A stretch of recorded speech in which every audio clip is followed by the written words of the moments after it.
Chapter 3. The Ladies' Guild to the Rescue. The next few days were the most exciting the Ladies' Guild of the Prisoners' Aid Society had ever known. The game's mistress set up an assault course in a disused attic, and classes rapidly formed for training. Up 2 chair rungs and down again, up again and down again.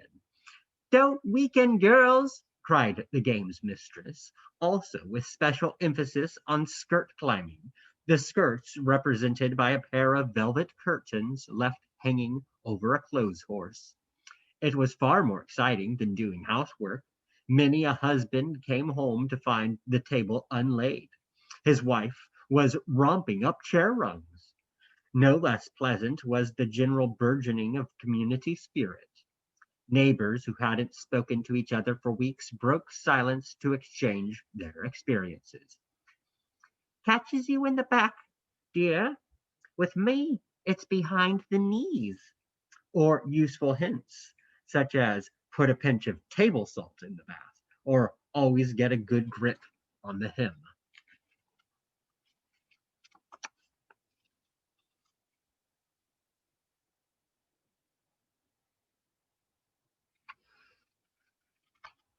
Members too elderly for such violent exercise found almost equal satisfaction in preparing after-class snacks of competitive deliciousness, also in sewing neat armbands with PASLG on them.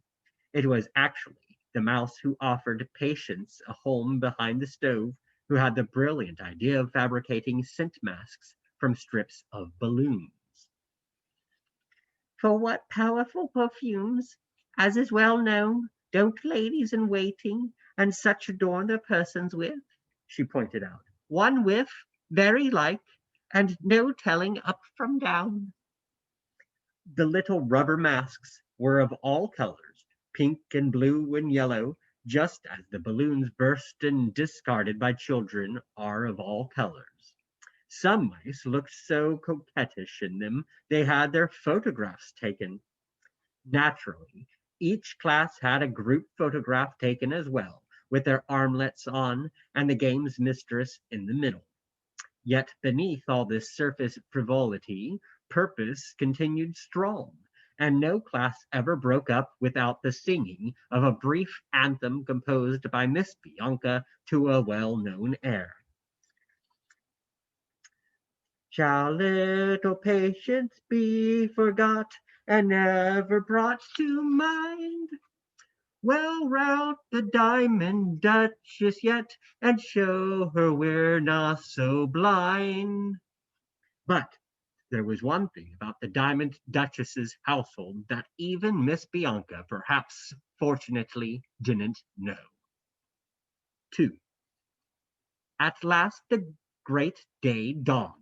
It was a Thursday, because Miss Bianca, though recognizing every member of the Ladies' Guild prepared to infiltrate the Diamond Palace on foot, felt they would stand a far better chance of all getting there together by public transport.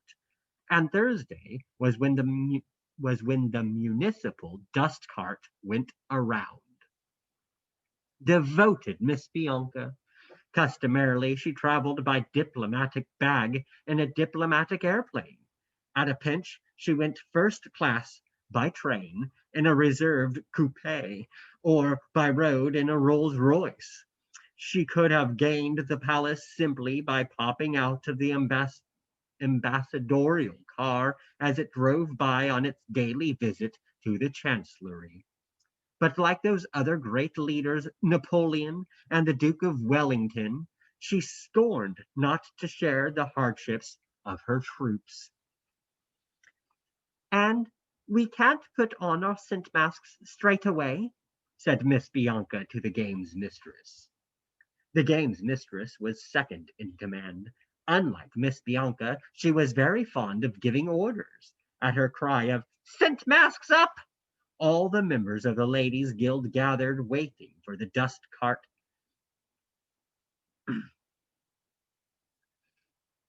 All the members of the Ladies' Guild gathered, waiting for the dust cart, hastily obeyed. Some had difficulty with the strings, but these Miss Bianca quietly helped, and then the games mistress counted them all up. Dear me, this is very curious, said the games mistress. There ought to be 24. Don't run about so, girls. But I keep counting 25. Who can be the 25th? In point of fact, it was Bernard. So anxious was he for Miss Bianca, and so determined not to let her out of his sight again, he had actually attempted to disguise himself as a lady. About his brawny right arm a circlet of sticky tape bore the letters PASLG. His masculine features were shadowed by a bonnet out of the Boy Scouts' dressing up box. It still wasn't a heavy enough disguise. Once she got a good look at him to deceive Miss Bianca. Her nerves were naturally a little on edge, swiftly drawing him aside. My dear, my dear Bernard, said Miss Bianca, how ridiculous you look. I didn't mean to look ridiculous, said Bernard humbly. I just meant to look like a member of the Ladies' Guild so that I could come with you. Miss Bianca's nerves really were on edge.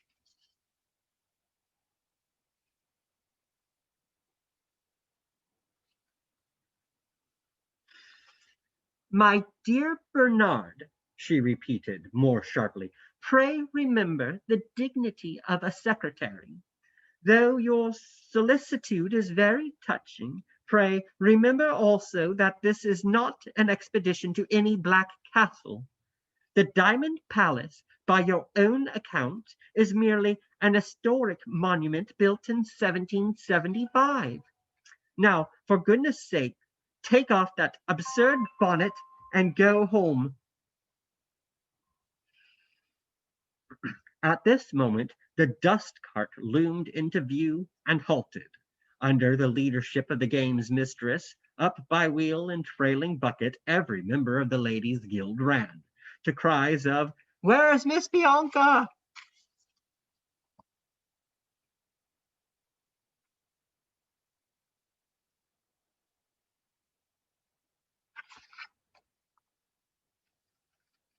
Up ran Miss Bianca too, and poor snubbed Bernard was left behind. He hadn't even deceived the games mistress. Silly mistake that of mine, said the games mistress. And I must say, I think it was a jolly decent of the secretary to come and see us off. 3.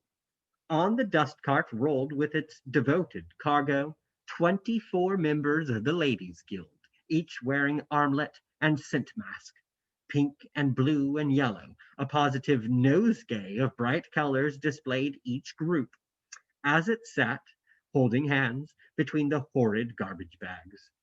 Only Miss Bianca's mask was black, fabricated from oiled silk, so that all might recognize and follow her. Actually, her ermine coat alone would have sufficed, but she was not beyond coquetry, and knew how wonderfully becoming was black silk against silvery fur. In fact, it was a rather coquettish looking party altogether. But not on that account did the spirit of heroism burn less bright in any breast. On the contrary, to be looking one's best, as every female knows, helps one to be one's best. The dust cart rumbled on, picking up the early morning detritus of the city. None of it was very nice. Discarded fish and chip papers made the scent masks a sheer necessity.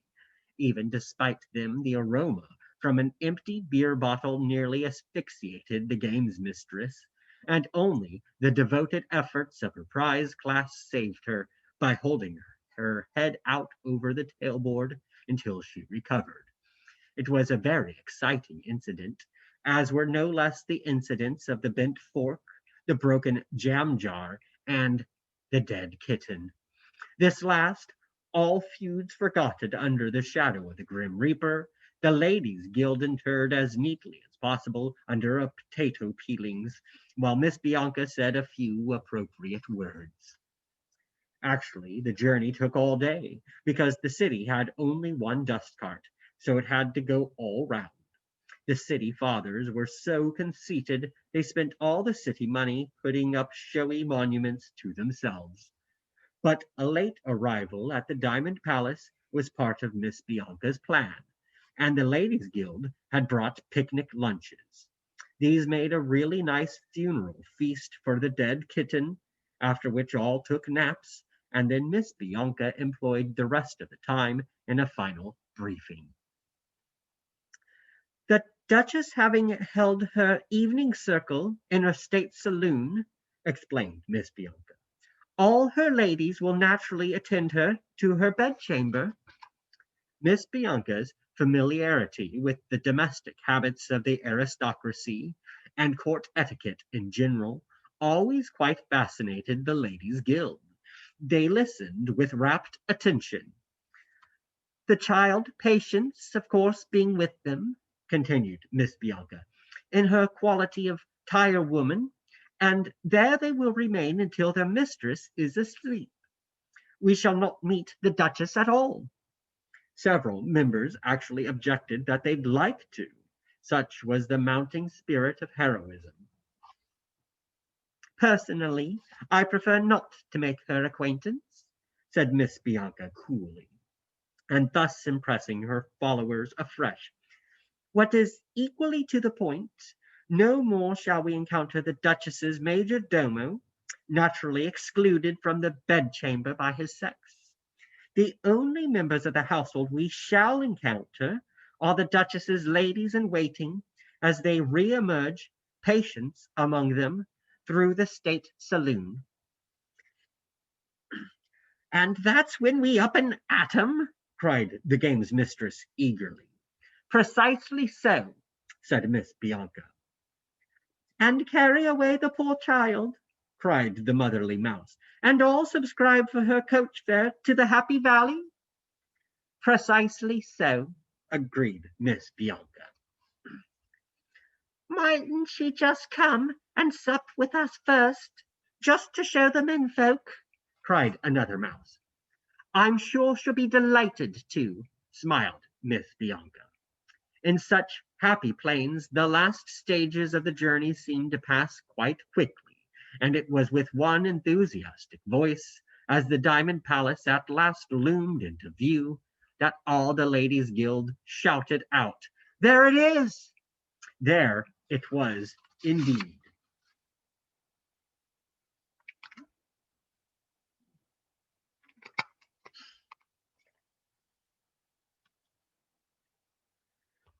Chapter 4. The Diamond Palace. It glittered like an iceberg, as huge and bright and beautiful and cold. It was strange. The Diamond Palace was so beautiful, tourists came from all parts of the world in coachloads to admire just the sparkling balustrades and balconies, turrets, and minarets that could be seen towering above the outer wall. To make out the more elaborate traceries on the upper pinnacles, they had to use field glasses, sunglasses too in fine weather, when each rock crystal facet caught and flung back the sun rays like the facet of a prism. All the tourists saw of the Diamond Palace was its top part, yet they compared it favorably with Blenheim, Versailles, and the Taj Mahal. The strange thing was that however pleased they felt to have beheld such a sight, and however hot the day, as their coaches bore them on again, they felt also cold.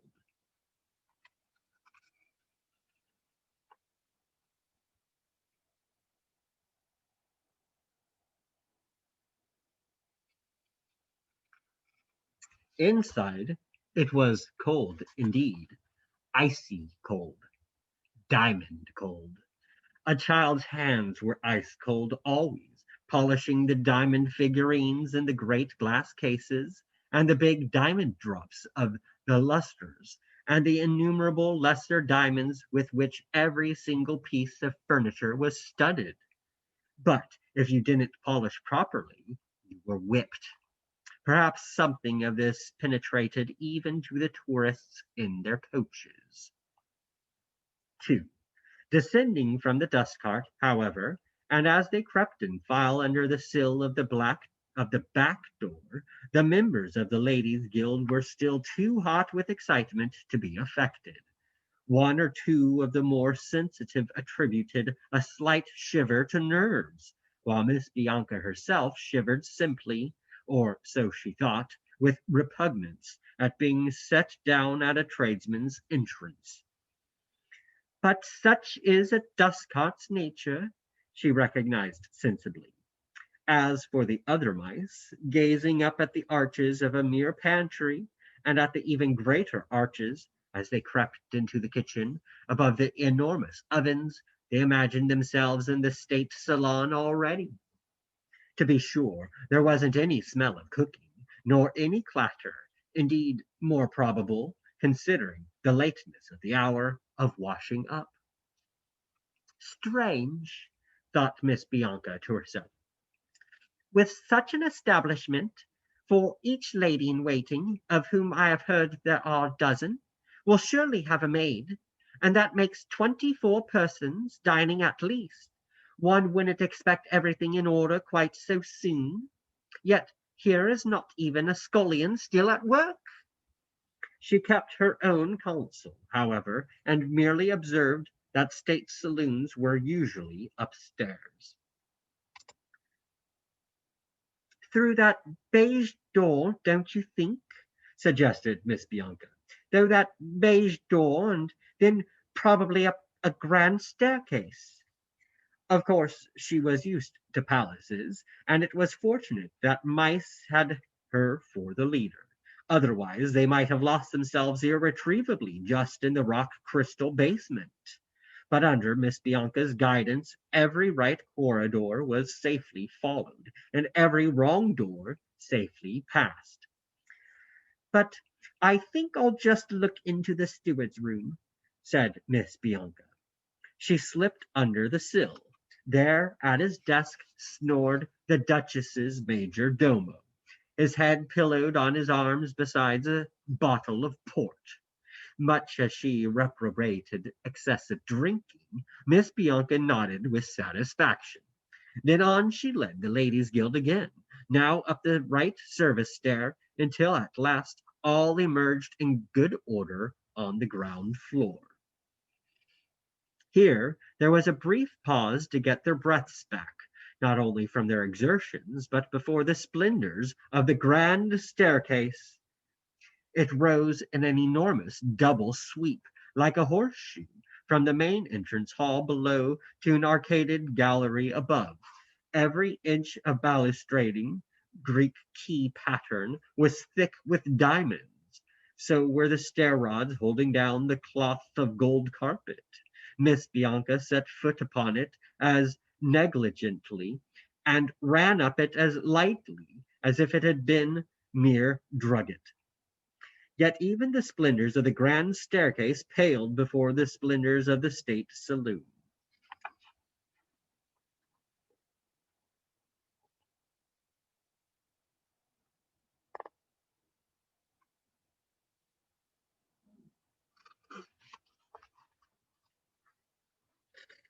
Here the floor was so vast the mice could scarcely see the farther end.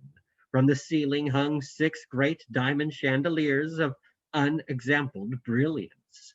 In cabinets ranged round the walls, diamond-studded objets d'art, glittering through the glass like frost under a December sun, while from a central dais blazed the most dazzling object of all, the Grand Duchess's throne. This was carved in the shape of 2 dragons supporting between them a seat of stretched sharkskin.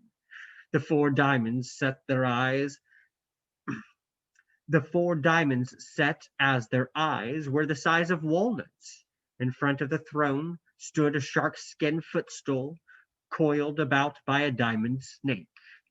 Personally, Miss Bianca thought it all extremely vulgar, but as she glanced back over the awestruck ranks, Behind her, she recognized this was no moment to give a talk on good taste in interior decoration. Far more immediately useful, and in any case there was no danger of mice buying themselves diamond chandeliers, even on hire purchase, was to pretend to be equally impressed. Stupendous! Exclaimed Miss Bianca.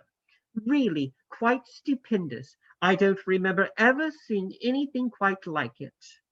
Several members of the Ladies' Guild murmured that no more did they. What makes it all seem the more extraordinary, mused Miss Bianca, as though to herself, but still loud enough to be overheard, to think that within an hour, at most, these splendid halls will be the scene of our humble society's triumph. The disarray of the Duchess's ladies, exclaimed Miss Bianca more loudly, the leading forth to freedom of the child patients. Such scenes as those I'm sure these halls have never witnessed. What a blessing indeed that the eyes of the Ladies' Guild are neither dazzled by diamonds nor dismayed by dragons, but see only the clear light of duty. Her words acted on her followers just as tonically as she had intended. They burst into such prolonged cheering, the games mistress had to shush them. Then, with renewed confidence, at Miss Bianca's directions, all scattered behind and beneath the cabinets round the walls, ready at her signal to rush forth as soon as the ladies in waiting and the child patients appeared. Miss Bianca herself took up station under the Duchess's very footstool. If she shivered again, she thought it was just because it was a footstool in such horribly bad taste. Indeed, Miss Bianca was feeling every moment more and more confident. All was evidently just as she had foreseen, the Duchess's ladies and the child patients still within the Duchess's bedchamber, waiting for the Duchess to fall asleep. The Duchess's major domo most obviously off duty. All things considered, when Miss Bianca pictured the rout of those mouse-harried ladies, her only slight anxiety was a rather snobbish one. Games mistress, called Miss Bianca softly. Ma'am, replied the games mistress, leaping out from behind a cabinet and springing to unnecessary attention. If the more attractive role appeals to you, murmured Miss Bianca, and if, while I but take charge of the child, you will lead forth our members to harry the ladies in waiting. You bet it appeals to me, cried the game's mistress. Then perhaps you would be so good as to harry them down the grand staircase towards the front door. It wasn't entirely snobbishness. Miss Bianca had willingly infiltrated the Diamond Palace by the tradesman's entrance. Quite apart from her personal repugnance to dust-bins, she felt that the child patience's first steps to freedom deserved to cross a more worthy sill, and so wanted to make sure which door the ladies in waiting flung open first. Leave it to me, ma'am, cried the game's mistress. The front door it shall be. But there was still something even Miss Bianca, let alone the Ladies' Guild, didn't know about the Duchess's household. They were soon to find out. 3. Suddenly, a door opposite the dais opened. Through it, in two lines of 6 each, the Duchess's ladies in waiting filed. Their tall, erect figures, from sweeping velvet skirt to nodding ostrich plume, were so accurately reflected in the rock crystal floor, there seemed, indeed, not 12, but 24 of them. But did the brave Ladies' Guild on that account quail? No. Up, girls, and at 'em! Shrieked the game's mistress. Forth rushed all the Ladies' Guild, squeaking like little railway engines. Recklessly they advanced upon the velvet hymns, which swept on as smoothly and mechanically as before. even the one the game's mistress had her teeth into. Within a matter of seconds, it was all too dreadfully apparent that the Duchess's ladies in waiting, far from jumping on chairs, had no fear of mice whatsoever. In fact, as this alone would have sufficed to demonstrate, they weren't real ladies in waitings at all, but some sort of dreadful, inhuman clockwork monsters.